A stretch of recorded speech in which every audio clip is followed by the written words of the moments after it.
Hi, everybody. Welcome to another episode of the Soul Goals. My name is Dawn, and I am so glad you're here for year number 3 on the pod. This year is dedicated to sharing perspectives, challenging belief systems, kind of opening up that mental box of ours where we may kind of be pigeonholed in some things by hearing from different people in your community and around the world that have had experiences with different subjects along the way. That can maybe help us step outside of what we may know, maybe look at things from a different perspective, and then also hear some really beautiful stories about how people have walked through their path, their challenges, all the things that they've had to go through, the triumphs, and the stuff that they've learned on the other side of it, specifically to help us be maybe a little bit more inclusive in a diverse world that we're in.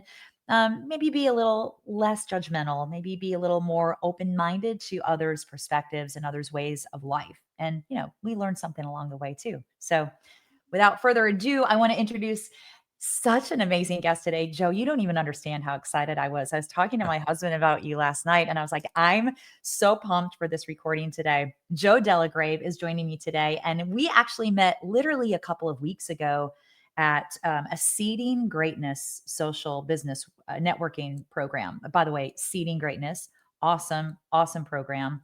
If you're in the Middle Tennessee area, let's look that up. DM me for more information on that one. It's a wonderful organization of people where I met you. Joe, I was immediately drawn to you and your energy just because I feel like when people carry stuff, like they carry it in a way that says, this is who I am. And it's a confidence that exudes. And I want to say that that was really what directed me to your side of the room to talk to you.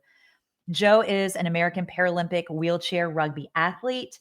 He's also a keynote speaker. You were just telling me you've been across the country like the last 5 days. So busy. Yeah. Golly. But above all that, too, you are the USA, let me get this right, USA wheelchair rugby head coach. So you got Correct. big stuff going on, right? Busy stuff, but yeah. It's, Yeah. it's And you've definitely an also honor. won medals along the way, too. So that's kind of a big deal. I can't wait to hear more about all of that, too. I am such a sports geek. So you don't even know Perfect. how Perfect. freaked out I am about this. Let's But go.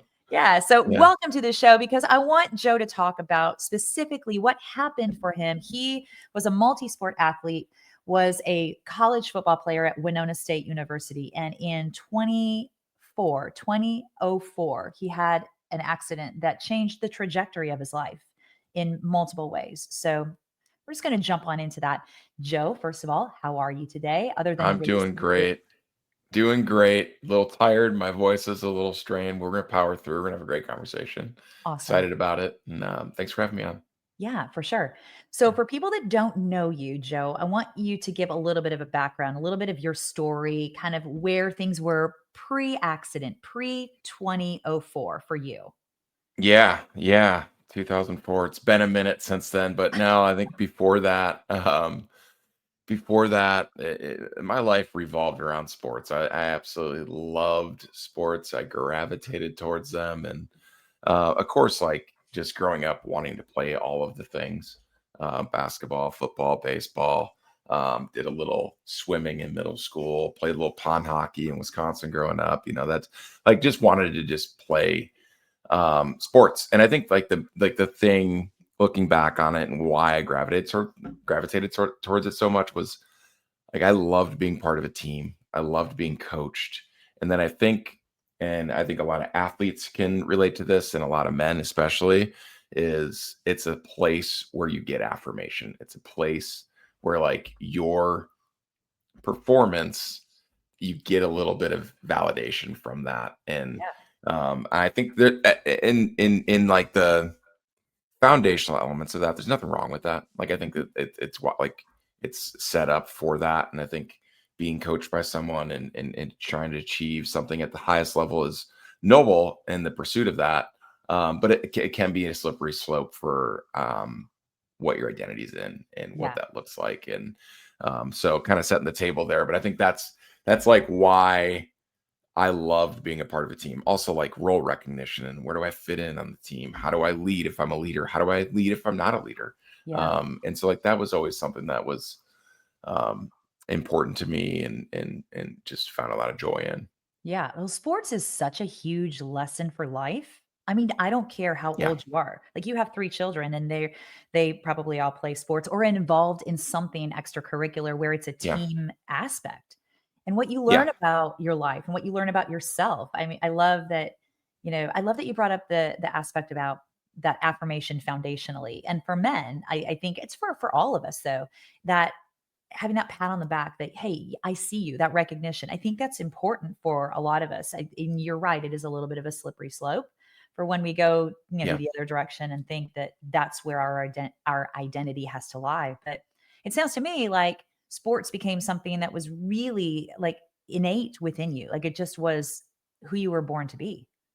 Yeah, yeah, always wanted to do something in sports Mhm. and not knowing what that would look like or what that would be, but, the big goal in high school is just play in college for different sports. Pretty good on the basketball court, pretty decent on the football field, and, decided to pursue the football route and go to Winona State. It was a great program in the Division II level. Mhm. The coach that recruited me, it was just a great joy. Like we talk to this day, like 20 years Oh, later, we talk like love it. once a month.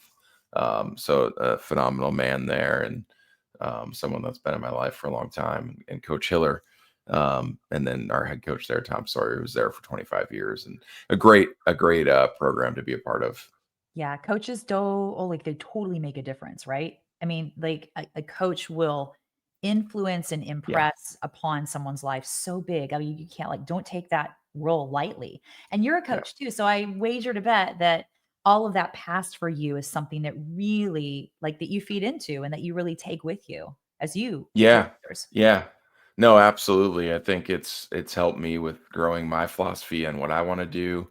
Um, yeah, and it's also been a giant learning lesson on in the last. I'm going into my fifth season as a head coach, and went right from playing to coaching, kind of a God thing that just happened at the right time. But for me, and um, yeah, like my biggest thing is like, how do we be transformational coaches in a transactional world?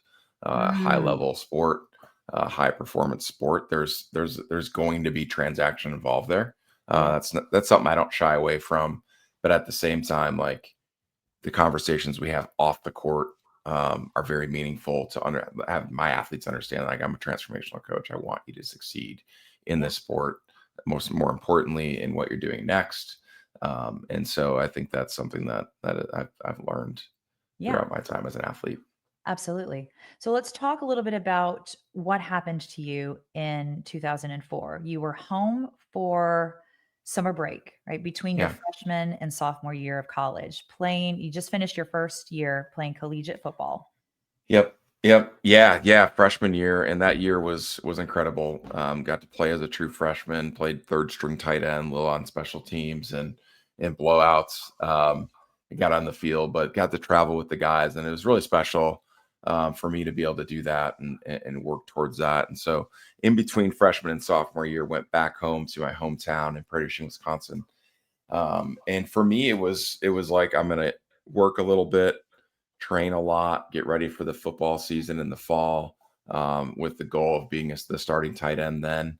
Yeah. And so that summer, worked for the city. My two best friends from high school came back as well. Adam was at St. Cloud State and came back. Kyle was at Marquette University and came back, and we're all working. And then on the weekends, we jump on the river. Grew up in a little river town, about 5,000 on the Mississippi River. So we go out there, and Kyle's grandpa had a boat that he handed him down that was like a 14-foot, like 35 horsepower Lumacrap boat. Like, it was nothing special, but to us, it was like the Yeah. It was best thing something. ever. Yeah. Absolutely.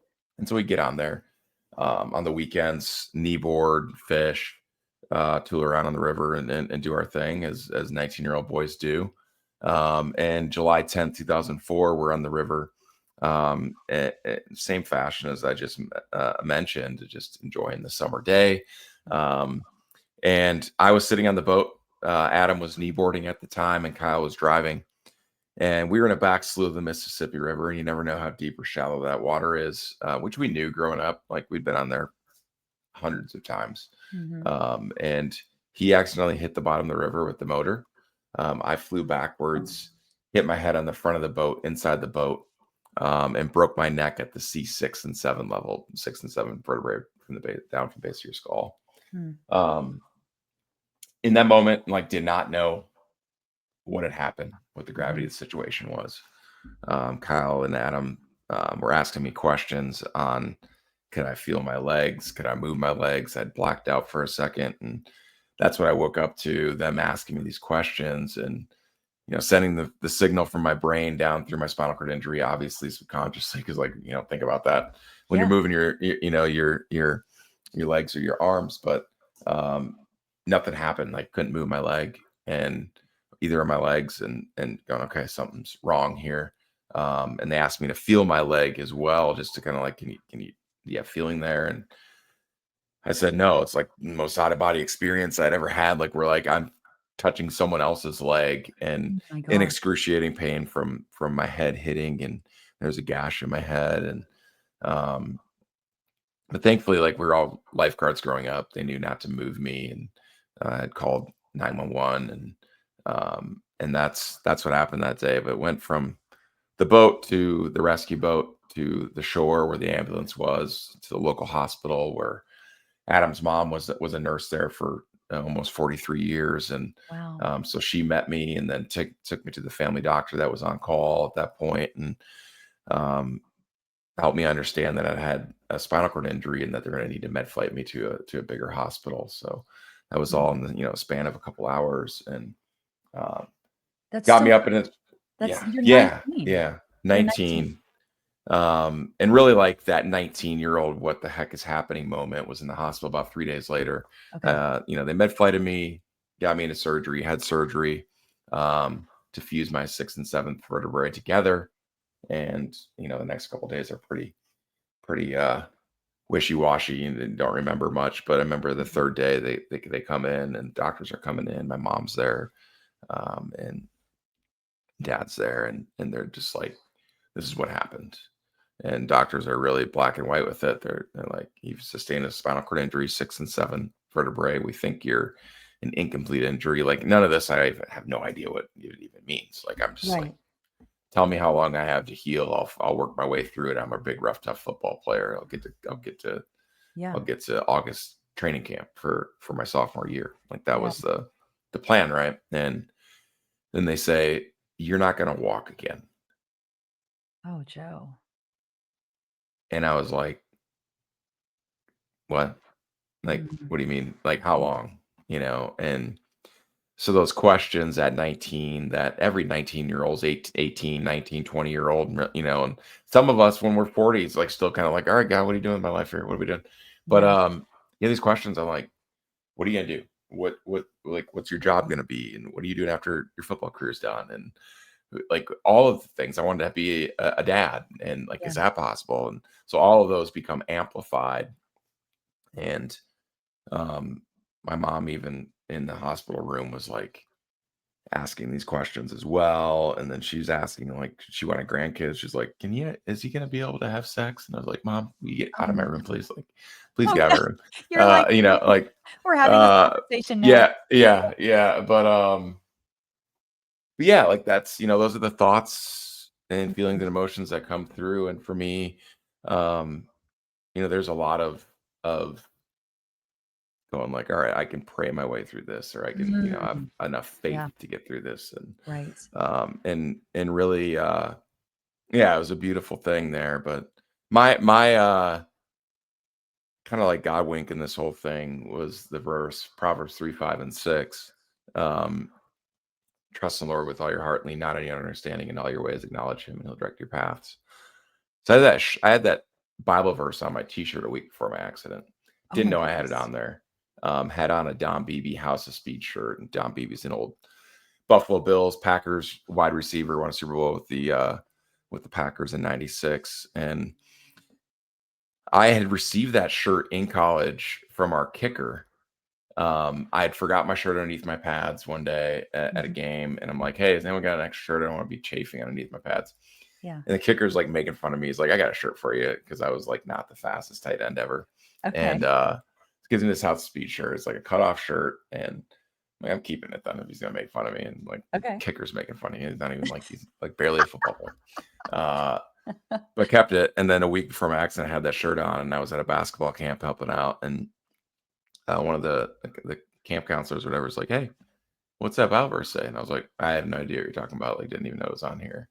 And then he quotes that verse to me, and then a week later, I'm in this accident, and like Yeah. as this is happening, that 3 days after my accident in the hospital, I asked my sisters, like, "Can you put this Bible verse on my hospital wall?"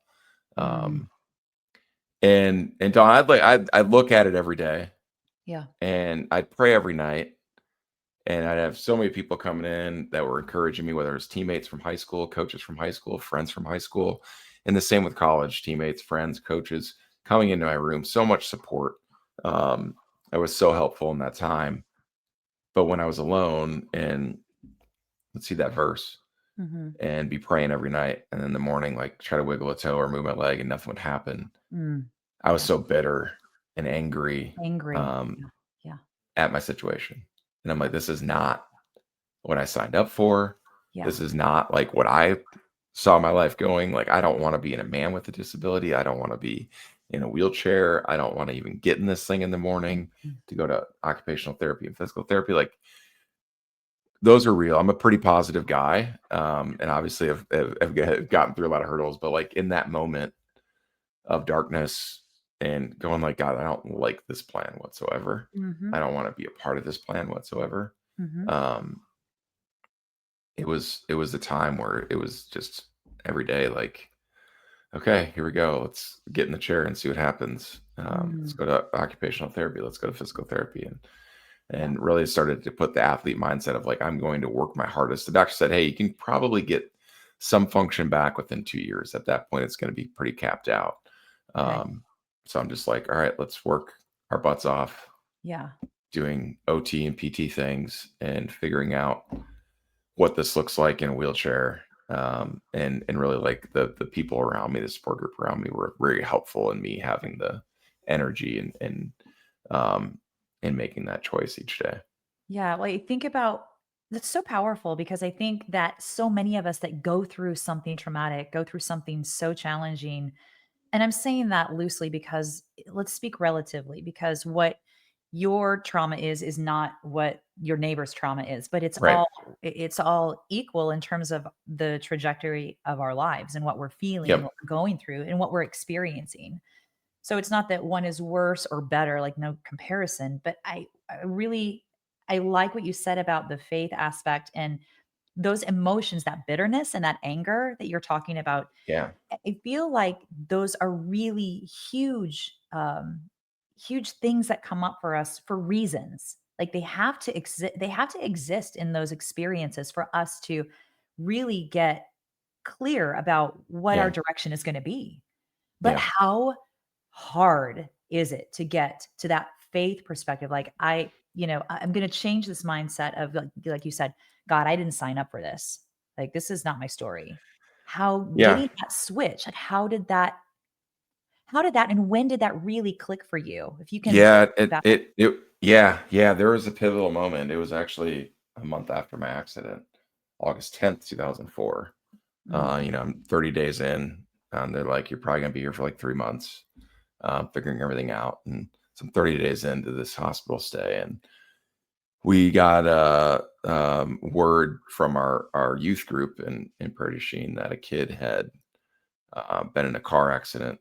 He's coming home from. We were on the border of Wisconsin and Iowa. He's going to the Iowa State Fair, coming home from it um, on a dirt road, and got in an accident. He was thrown from the vehicle, broke his neck, and died that night. And that like rocked me on understanding like I have a pulse, I have a mind, I have a heart. Like I am still here. yeah, His name was Josh, um, and he was an incredibly young man with obviously a lot of life left ahead of him. yeah, And for whatever reason, like he passed away, and that to me was like a really big turning point. On going like there's still space for the feelings I'm feeling, but absolutely. I have a second chance Yeah. at this life. I'm here, and let's figure out what this looks like. And so that was a really big turning point for me. Golly, yeah. Um, Yeah. purpose being found versus being chosen. That sounds to me like that pivotal moment was a really big, obviously a very big light bulb moment for you. Very, very monumental in how you're approaching. Okay, I get it. Yeah, point Yeah. taken. I understand this. There's more meaning to it now. This is the sign. This is what I needed to know. So Yeah. now moving forward with your purpose, what the reason that you're still here with a Yeah. pulse, with a mind, with the ability Yeah. that you have. How am I going to utilize that? How am I going to choose that? What am I going to do with that? Yeah. Yeah. Yeah. I mean, back then, it was I was wrestling with this identity loss of I'm not an athlete anymore, and I Mhm. don't get to be an athlete anymore. I'm not 6'6" anymore, and I'm like my perspective physically has changed because I'm sitting down now, and this whole thing. And when I think about like, there's times I'm going like, how did this happen? Well, Yeah. and it's just stacked up on choice after choice, day after day, because like the bitterness and anger like, they can still penetrate my brain today. Like, let's be Right. real here. Like, I'm not a rainbows and butterflies dude. Like, there's times when this wheelchair gig is tough, hard. We live in a very inaccessible world still, and there's times where I'm just like, this is not easy. Mhm. Um, but I think I look back and there's the people in my life, the what I call human guardrails in my life that lift you up when you need it, that pull you back when you need it. Mhm. Um, they're so important. I think a lot of times we don't think that our words matter when we're talking Mm. to someone, our prayers matter when we're talking to someone. They do.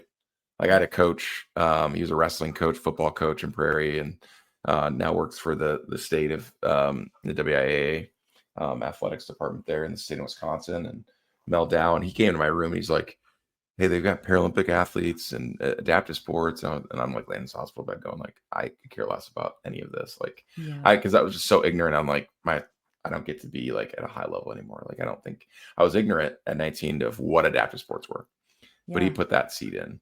And then people in my hometown and people from my college, like planting seeds of like, hey, we got your back, whatever you need, man. Mhm. Or like, hey, why don't you come out and hang out with us tonight and get out in the community? Like, so at that point, like, I didn't want to go anywhere. I didn't want to be seen in this. Like, I hated taking pictures. Hardly have any pictures from that time Yeah. because I did not want to be in a wheelchair, did not want to be seen as a man with a disability, Mhm. was hoping that people would see me as like, this is temporary. I'm going to walk again and that whole thing. Mhm. And a lot of people that sustain traumatic injuries like that go through that, but there's this hurdle they have to get over within a year or two, or it like they're stuck in almost like this purgatory of this life sucks. And like I definitely didn't want to be that, but the people in my life just helped me kind of push me um, to get out, push me to go get a part-time job, or like push me to go play cards with some friends, or whatever it would be, like help out with the basketball team in high school or and whatnot. It's that first year being back in my hometown and having so many people love on me Mhm. was incredible. Community. It's such a big deal. Yeah. Our connection is such a big deal. I Yeah. will go to the ends of the earth saying that, like, we are wired for connection. Hmm. Doesn't mean that we're always, like, plugged into it. Like what you were saying, like, the last thing I wanna do is go out and connect with somebody in the Yeah. capacity that I'm in. Yeah. So, you know, when did you get to a point? Because you talked about within a year or 2, if you don't get to that point after a traumatic injury of this nature, that you're kind of in a stuck position. I yes, obviously, you are a human with emotions that can come in at any given point in time, depending upon your day, depending upon your circumstance, that can invade that brain space where you have to make a formidable choice to, "Okay, I hear you, I see you, I feel you. Now this is my choice. Thank you for being here. Thank you for alerting me, but now I'm going to go this direction." And when did you finally go to that point where it's like, all right, I'm accepting the fact that this is my story. Now what can I do with my story? Where can I go with my story? How can I benefit? Yeah. Yeah. Yeah. I don't think it was like a one moment thing. For me, there are a couple big ones there. One was asking my wife now to marry me. And so like we were dating at the time. Obviously, like when you're dating at the time, you're not really thinking necessarily marriage, but we ended up getting engaged very early. We are 20 years old when we got engaged, and She was there every single day for 90 straight days in the hospital. Um, and just remember, like, I want to be your husband. I don't want her to be like a nurse or like my care attendant or anything like that. Yeah. It's like I need to get independent. I need to figure out like how to get dressed. I need to figure out how to go to the bathroom. I need to feel like that was some goal setting there early on Mhm. like I want to get back to college. I want to be able to support her. I want to be able to be a partner in this whole thing. Mhm. And so that was really helpful with me having like a goal to push towards. Mhm. That I could see, and that as athletes, we're always looking for that next carrot to go chase after. Yeah. And so that was huge. Went back to college and um was helping out the football team. They're like, hey, you want to help with film, whatever. And like, cool, let's do it. And I'd use a power chair to get around the football field. So I wouldn't get like stuck in my wheelchair on the football field. And Yeah. remember their first game, them coming out of the tunnel and me going like, man, I have this competitive fire in my belly. It's like this hasn't gone away. And it was like this aha moment of like, you're alive, dude. Like, Oh my God, just Joe. because you can't like play the sport you love or play the able-bodied sports, like you can play a sport and you can have a competitive fire and that's still within you and that's still there. You're still Joe. Different perspective now. Mm. Um, so that was important too. And then I guess I said two, there's probably three.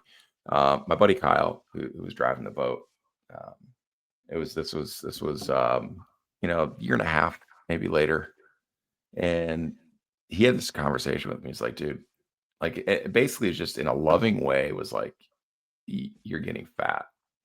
And I Oh had ate a my. lot of my feelings. I'd went from like I was 260, 6'6", Yeah. football career and lost a bunch of weight, muscle and stuff like that after my accident. And then Yeah.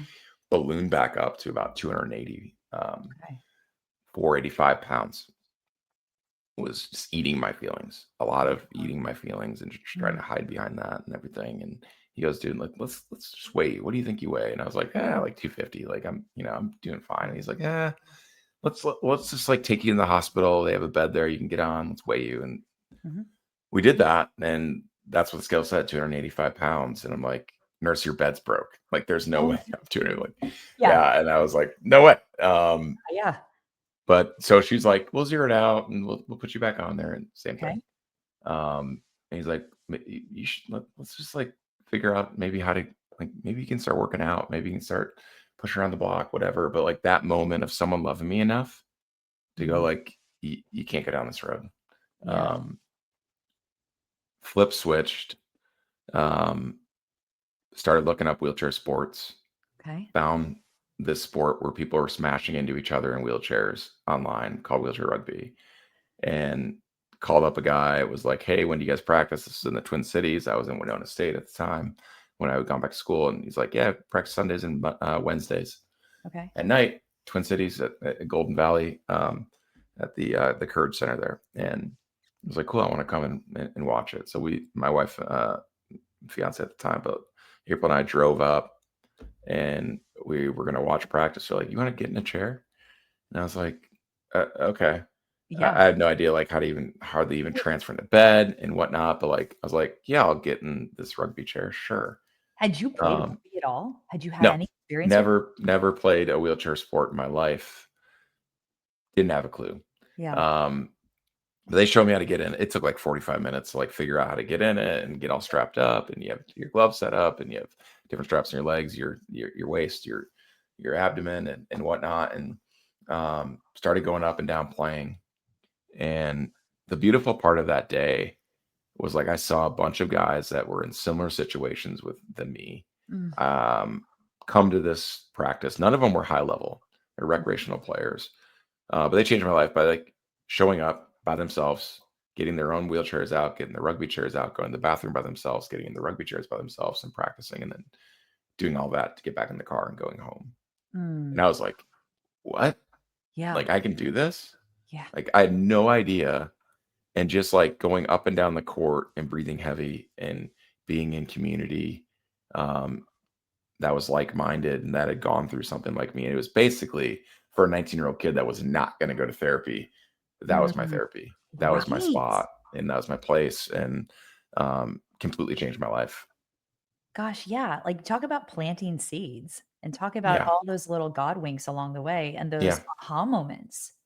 That's a big deal. Yeah. I think Yeah. sometimes we have to really experience, like your friend talking to you, being very, very honest and forthright with you because he loves you and he Yeah. cares about you. He wants to see you do well. And right down to that, as well as having the experience of seeing someone else that you can relate to and going, okay, yeah, I can do this too.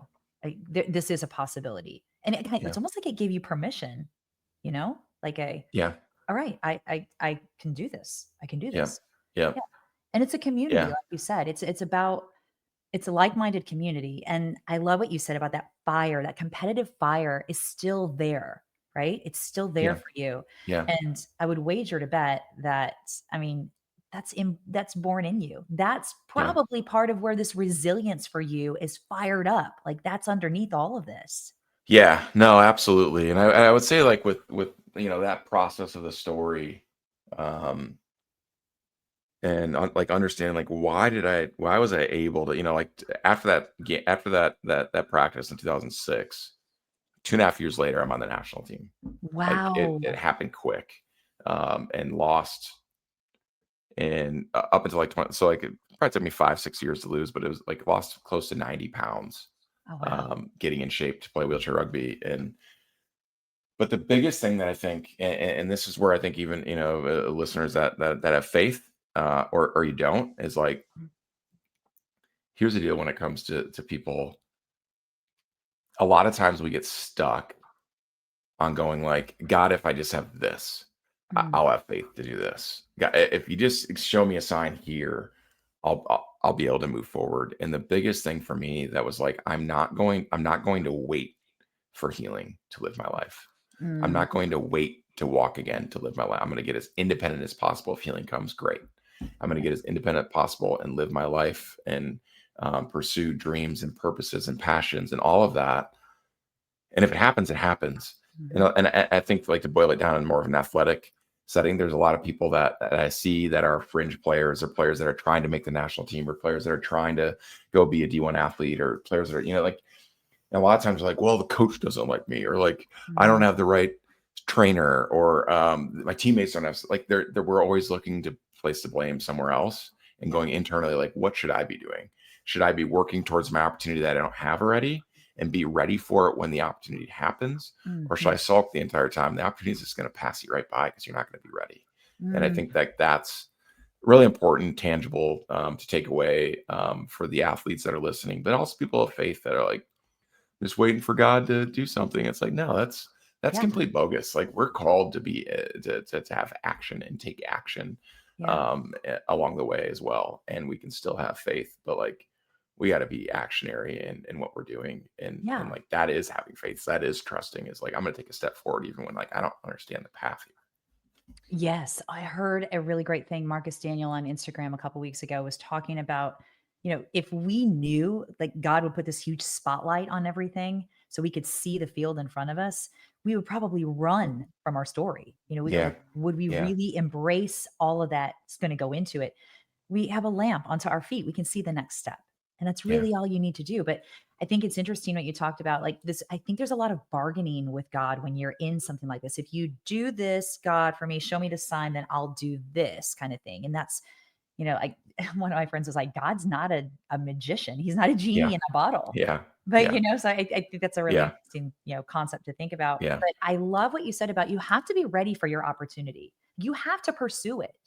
And you yeah, have to trust that you have what it takes to pursue that and that you're going to be guided. You're going to go the direction you're going to go. But the actionable work, I love hearing you say that because it's not just saying it, being done and sitting still and not following through. yeah, yeah, yeah. So how hard was that for you when you were in that space of bitterness and that anger? And maybe, you know what? Hey, maybe we should even talk about grief. Where does grief come into this for you? Do you feel that yet? Did you feel that? Did you have to go through that? Is that something that you still kind of process and wrestle with? Yeah, I think to a certain extent, grief doesn't necessarily go away. Mm, I think it's not this linear path we take and take 6 steps to grief and you're done. Whether that's losing a loved one, whether that's a traumatic accident like mine, or whether that's, a divorce or disability or disease or depression that you're going through. Like, it's not something that's linear. And I think, like, for me, staying in line with my purpose, not just my passion, because I think, like, sports are I'm super passionate about.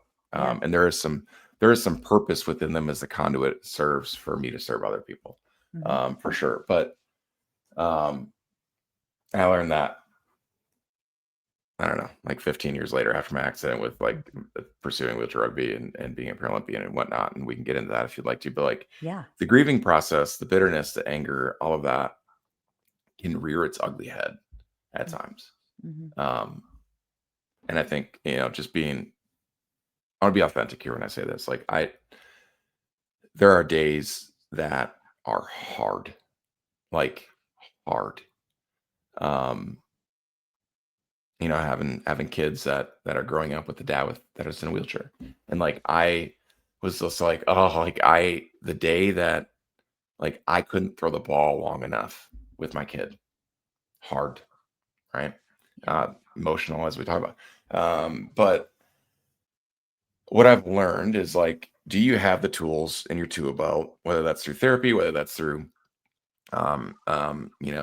counseling, whether that's through your own lived experience, do you have the tools to combat that? Mhm. Because you're gonna need them. Yeah. Like, you're going to need them.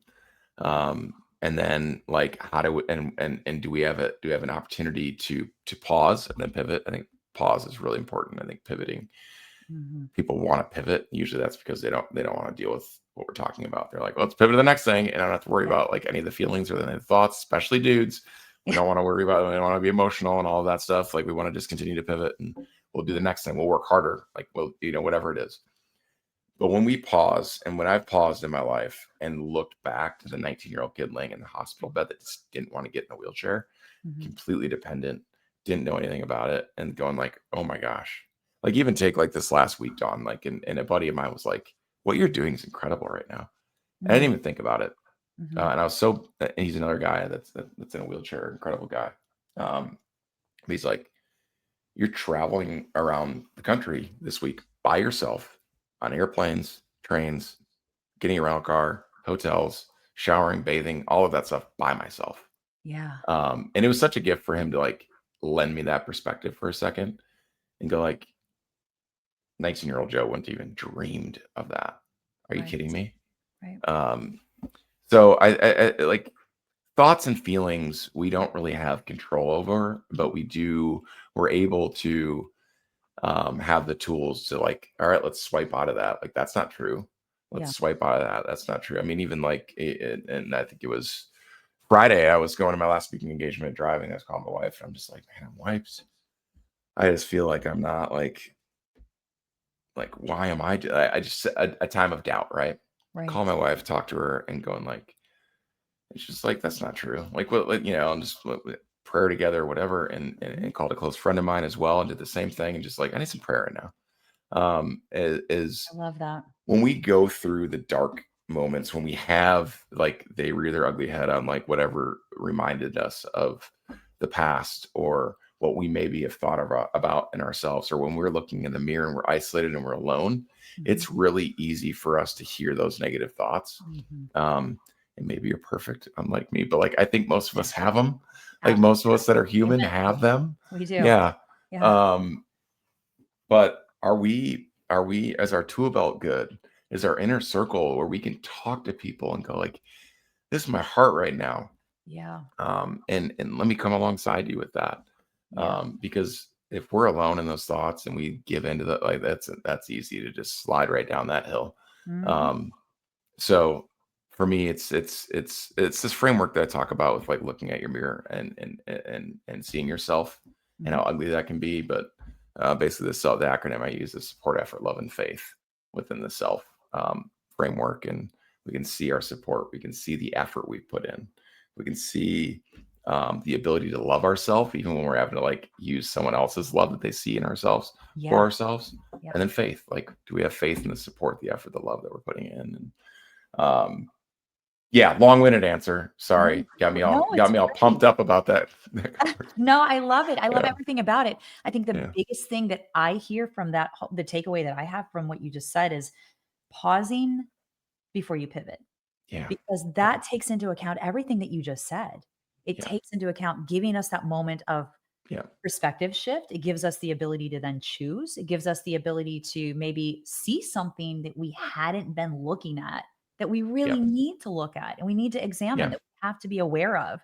Because forward movement, it's not always, obviously, it's not linear, but it's all not always pretty either. It's yeah, not what we would make up in the confines of our brain about, "Yeah, okay, God, I'm going to order this up today. And this is how I want that to look like this. And I'll punch this button, this button." That'd be nice. It would That'd be be nice. great. Yeah. That'd be great. But we're human, and I love the Yeah, authenticity too, because we have to be authentic to be real, to really feel our experiences, to then step out of them to make a choice.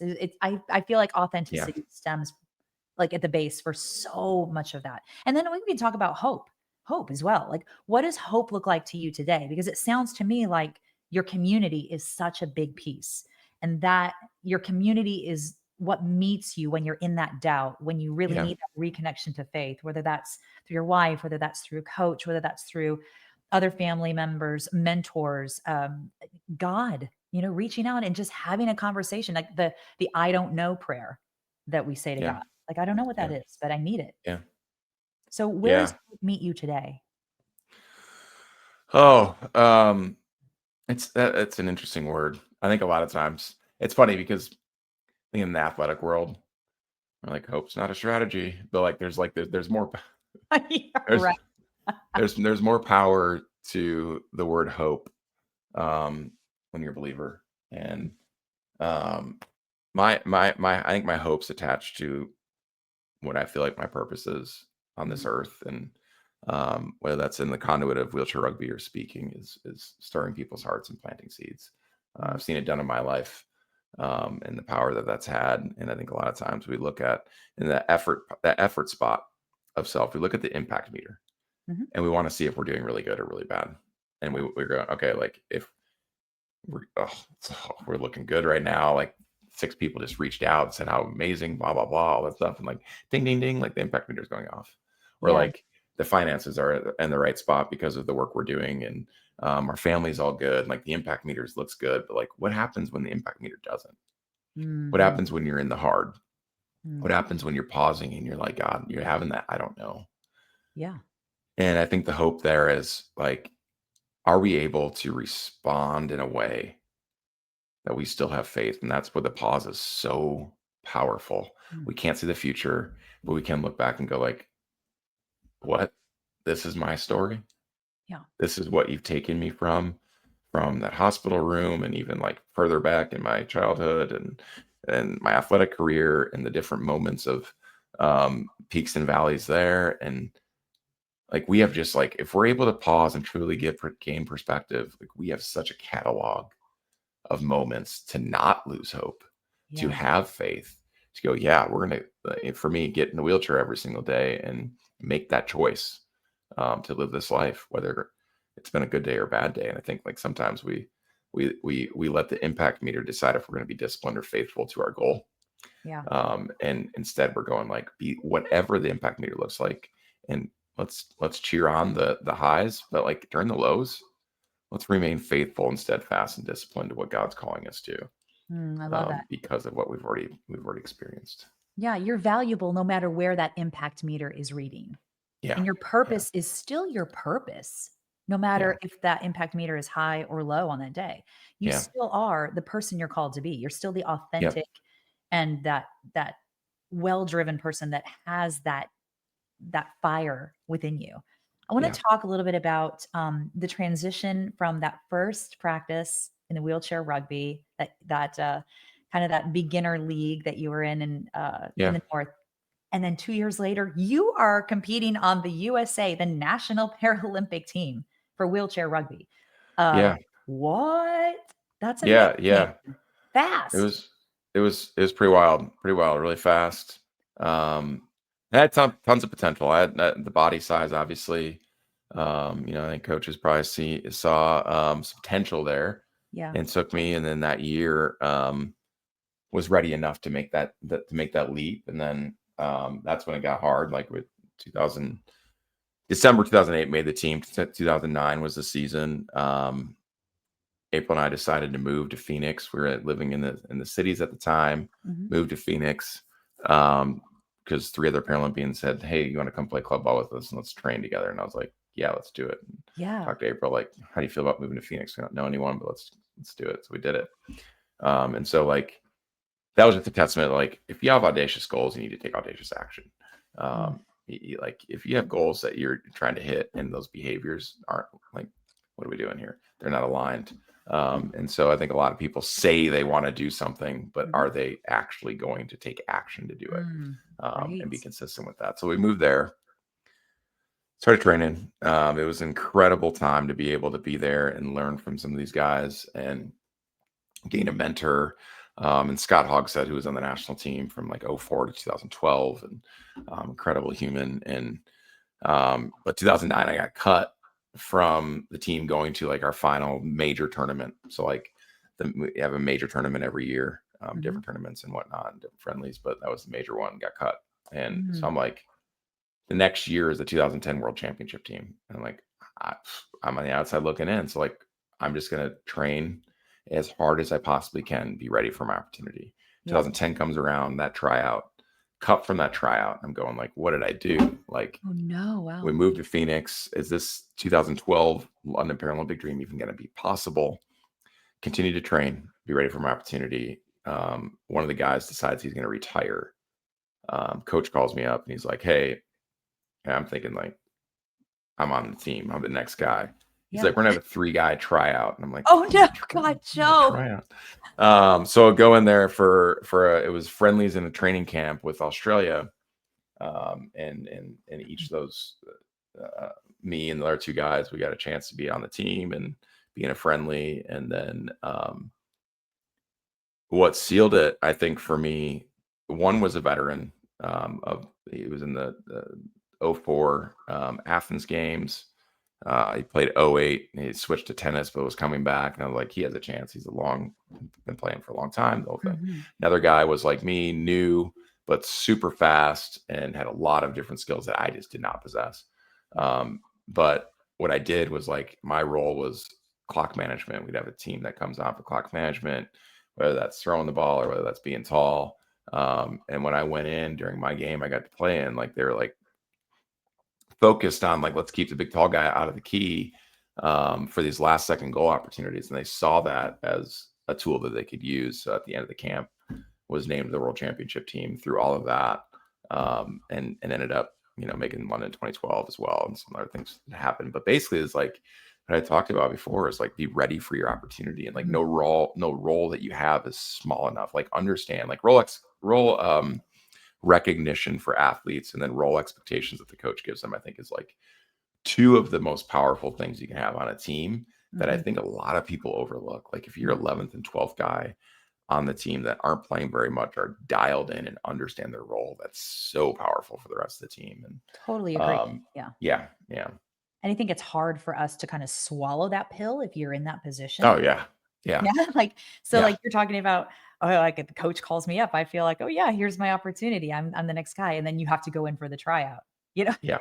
You're Yeah. like, "What is happening now?" Were you having those moments like you had earlier, like, "Seriously? Like, I've done all this work and here we are now, again and again?" Yeah. Yeah. A lot of doubt. Um, Mm, wrestling around with it mentally. mhm, But also making the choice every day to show up, put the mm, work in, yeah, like not let the self doubt go. Like, well, it doesn't matter. I might as well not even train. And no, I'm going to keep putting the work in. No, I'm going to keep working on my body and what that needs to look like for this team. And really like the all of that got me ready for a 2011 tournament in Bogota, Colombia, where kind of had like my shining moment for this, instead of just being that, guy that comes in and up down 20 and clock management. So like he can play, and was ready for that opportunity and took advantage of it. And we had a great tournament in Bogota in 2011. And like, that's probably what sealed the deal for being on the 2012 team and on and and on. you went But on to win yeah, medals. Dude, like, that was a big deal. yeah, yeah. right? We won bronze in 2012. I was an alternate in 2016, which is a whole nother story. I know we're going long, so like, Oh, good. but 2016, which was honestly probably the most pivotal moment of my career, actually, and probably makes me the Mhm, coach that I am today. Is Was cut from that team. mhm. Was devastating, and are those moments that I'm just like, what? That was Yeah. not the plan. But that was a huge recalibration moment on what leadership should look like and what I Mhm. was doing and how I can be a better servant leader and all of that. But silver in 2020, and then we won silver in 24 as my first year coaching That's in the amazing. Paralympics. Yeah, Amazing, and it sounds to me like you have had so many opportunities to that call to action, if you will. Like, you're getting yeah, these internal call to action. You can choose to follow it, or you can choose to sit and not do anything. yeah, But it sounds to me like even with the doubt, you're taking those opportunities. So tell me, if someone is sitting here listening to this today, wrestling with that identity, that self-doubt, no matter if they've had a traumatic injury, no matter if they've had a traumatic day, no matter if they've had a challenging year, whatever that perspective is, what would you say to them based on your experience? yeah, yeah. I think my number one takeaway from like the life I've lived in the last 20 plus years in a wheelchair, and I think is applicable, is whether that's the wheelchair and the traumatic accident, or whether that's being cut from the Paralympic team a couple times, but really harshly in 2016. The wins, losses, everything like that. I think it's really easy as athletes. We look at the scoreboard to identify who we are. Mhm. If it says we win by one, we're like, wow, we're winners. If it says we lose by one, wow, we're losers. And Yeah. I think all the choices along the way, and nothing's linear. And so like you're gonna fail. You're not going to reach your goal on one day. Like, let's say you just have a terrible day, you don't reach the goals or the small goal that you thought you were going to try to get to bigger goal. You're gonna fail. Yeah. We all fail. We all fall short. And it like, are you in a spot that you can respond to step into it the next day? Mm. And failure, if we allow it to be, is just a learning environment. It's just a Yeah. place for us to learn and grow. Can't be scoreboard watchers. We have to be focused on the bigger picture. But in those moments, can we respond the right way? Can we make the choice to get back into it? The choice to go, no, I'm not going to listen to the thoughts, the feelings. I have my inner circle ready to go to war with me. Um, and I think like that's probably the most important thing, where like it's really easy to slip up Yeah. when we're trying to achieve our goals and it doesn't go our way. Yeah. Are we going to It's go back about down two more steps, or are we gonna take one more step up, even though that we whether that's a mess up from ourselves, whether that's just like a outside factor, whatever it is, like you're Mhm. going to mess up, you're going to fail. Yeah, we're Make the choice. human. It's Yeah, what we do. yeah, And it yeah. sounds to me like what you're really saying is that reacting versus responding. You know, Yep, how are you going to respond? What is within yep, your power to respond? What can you choose? yeah, And yeah, everything that goes with it, knowing that as humans, we are not perfect. And as humans, yeah, we will have those doubts. We will have those moments where we are butted head up yeah, against some really dark stuff. But yeah, it's finding that resilience inside yourself, right? So before I let you go, I want you to just talk a little bit about what resilience really means to you, whether it was, 20 plus years ago at the time of the accident, whether it was 2016 being cut from the team, whether it was that moment when you're driving just last week when you're driving home and call your wife and you say, I'm having, gosh, what's happening with me right now? I'm really in a place. What does resilience mean for you in all of those different perspectives? What drives you to be resilient? What has yeah, driven you to be resilient? yeah. I think it's growing the muscle of discipline. Um, because and it's really easy to let fear take over. Mm, Fear of like, what are people gonna say? Or fear of like, what are people gonna like perceive me as I'm chasing after this, and they see a stumbling block or whatever it would be. So not letting fear win, mhm, being disciplined regardless of the meter, the impact meter going up or down, being disciplined. I think we all understand like hopefully what our purpose is, or like getting an understanding of what that should be mhm, within like the passion and purpose intersect. mhm, And are we trusting and have enough faith into like stepping into that day by day, um, regardless of what happens? Are we trusting and having enough faith to respond in a way and make a choice in a way, regardless of what's happening, to continue to pursue that on the daily? I think that's resilience. Yeah, you gotta trust. Yeah, you gotta dig in and Yeah. not be afraid of it and just really know that it's possible. And Yeah. living your purpose is what we're all here to do. It may not look like the Yeah. 19-year-old is like, God, really? This is my story. This is my life here. Really? Yeah. I love it. I didn't sign up for it. We all go through Yep. those moments. But when we can really dive into that purpose and know that there's Yeah. a bigger picture, I may only be able to see the step in front of me, but the trust that you just spoke about, huge, huge piece for Yeah. all of us to know. Yeah. Yeah. So good. Joe, so good. Thank you so much for sharing Yeah. your Thank you. well, Absolutely. it's so Thank you. vulnerable and so authentic. And I like again, I'll just go back to that. I think that was why I was really drawn to you. I just see that authenticity about, your character. You can just see that in people and you can just know that you've had to do a lot of work to get to that point. It's Yeah. not like it Yeah. was something that was just dropped down inside of you. So No, no, that would have been nice. there's But a no, I appreciate it, Don. Thank you so much. Thanks for the opportunity. You are so welcome. Thank you so much. Have a great rest of your week and travel safe. And we'll probably see you at the next networking social. Sounds great. All right. Thank you. Thanks, Joe.